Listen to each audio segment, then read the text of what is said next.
আমি আল্লাহ প্রেরিত রাসূল ঈসা নবী। এটা কোনো কথা? এ নাকি ঈসা নবী?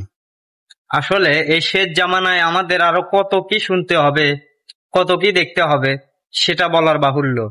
আমি বলেছি যে সত্যবাদীদের জান্নাতের সুসংবাদ, জি, আর মিথ্যাবাদীদের জাহান্নামের সুসংবাদ। ঠিক আছে। আমি আল্লাহ প্রেরিত রাসূল ঈসা নবী।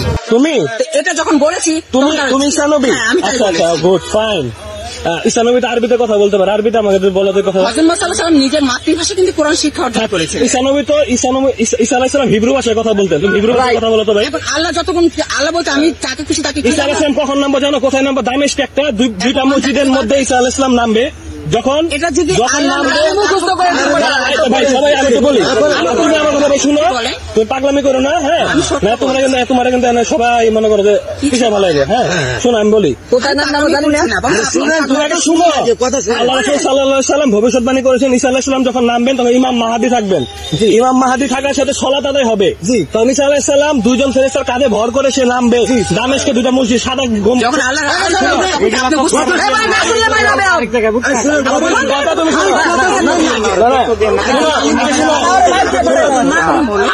আমার কথা শোনো। ইমাম মাহদী তখন বলবে ঈসা আলাইহিস সালাম আপনি সালাত পড়েন। ইমাম মাহদী তখন ঈসা আলাইহিস সালাম বলবে আমি সালাত পড়ব, আপনি পড়ান। জি, তুমি কি ইমাম মাহদীকে দেখেছো? ইমাম মাহদী এখন আসলো, ঈসা আলাইহিস সালাম কোথা থেকে আসলো? ফাজলামি করো। ইসলাম কি ইসলামে বিভ্রান্ত পাইছো তুমি? হ্যাঁ, ইমাম মাহদী নামাজ পড়াবে। তুমি ইমাম মাহদীকে দেখেছো? ইমাম মাহদী কসম কাটাবে জানো? তুমি রাখো দামেস্কে, তুমি করো, তুমি রাখো দামেস্কে।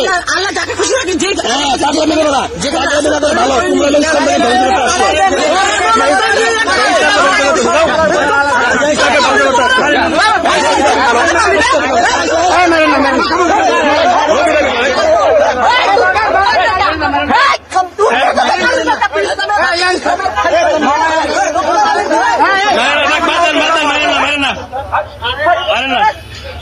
মারেন না, ও নবী দাবি করে।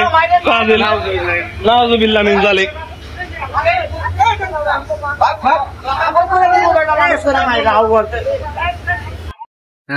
এতক্ষণ তো অনেক তামাশায় দেখলেন। আসলে এগুলো মেন্টালি লোকজন কোথায় থেকে বের হয়।